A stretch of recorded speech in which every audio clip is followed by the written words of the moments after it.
This is it, folks. Trump is coming back to the main platform. Looks like he's going to be officially running for president in 2024. I mean, it's pretty obvious why he's doing this. It's pretty much to stay out of jail or have any kind of complications with running into these, I don't know, numerous of trials that he's going to be exposed to in the coming months. Look, I don't feel one way or another about this guy. He didn't really do anything in particular that ruined the country. So, you know, if he wins again, it's just another white guy in the office. I don't think it's going to be that big of a deal. But of course, you have people that are going to lose their minds on both sides.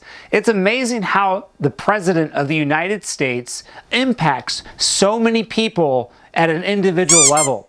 When the president of the United States doesn't impact your day-to-day life and you spend more time obsessing about who wins or loses, while I will say on one hand that he did a lot of trolling to the US, he also didn't necessarily unravel everything. He pushed the boundaries, he pushed the limits, he did what he did as a businessman, and a lot of people hated it, some people liked it. I've never seen more interest in drama from the White House than when Trump was in office. Now that Grandpa Joe is in office, it's been kind of stale and boring. I mean, every once in a while we get to see him trip up the stairs, but, you know, when's the last time that's happened?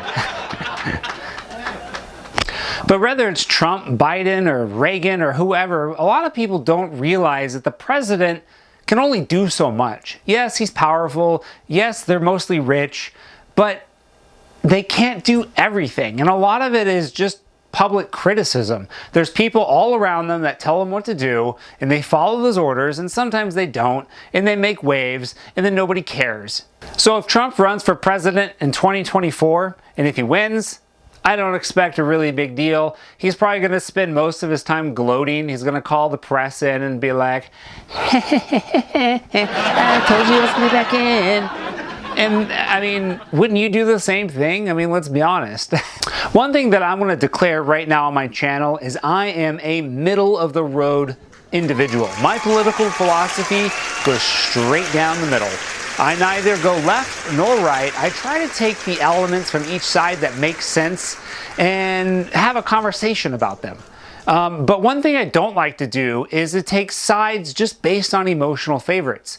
The majority of people who vote for a president treat it like it's a sports team. You know, whether it's the Denver Broncos or the LA Lakers, they sit there and cheer them on no matter what they do. Their supporting group will die for them, it seems like. Don't let that make you a victim in this situation. Always approach things skeptical. Always approach things with a grain of salt. The more you do that, the better you'll be able to appreciate and evaluate what's going on objectively. And the important question here is, does it matter? Say it with me, folks. Does it matter? If Trump gets in office, a lot of people say the end of the world's going to happen, but in my mind, all I hear is the same jazz from those apocalypse people. That's every 4 years there's some big doomsday scenario that's going to ruin everything. You maniac! There are so many things that we can control and so many more things that we cannot control. Take a real evaluation of your life and your perspective and make sure you're achieving things respectively.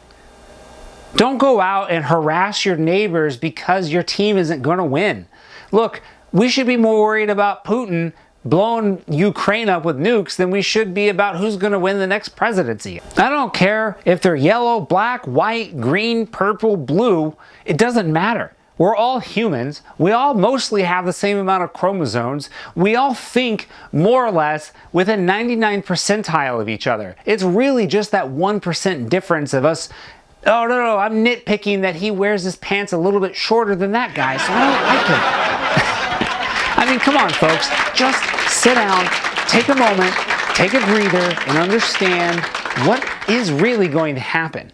And until the worst case scenario happens, aka the apocalypse, I wouldn't worry about it. I have people that I know in my life that spend every day preparing for doomsday.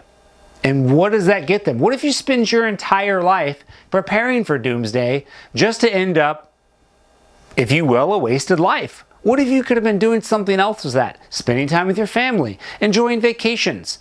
If the world blows up, then what does it matter if you're in the middle of Greece when it blows up? It blows up, it blows up. Do you really want to be in an underground bunker with a toxic atmosphere and zombies running around everywhere? No. Live life to its fullest, enjoy it. Because at one point, it will end for each and every one of us. Whether it happens one at a time or all together, we're in this together. So, let's make the best of it.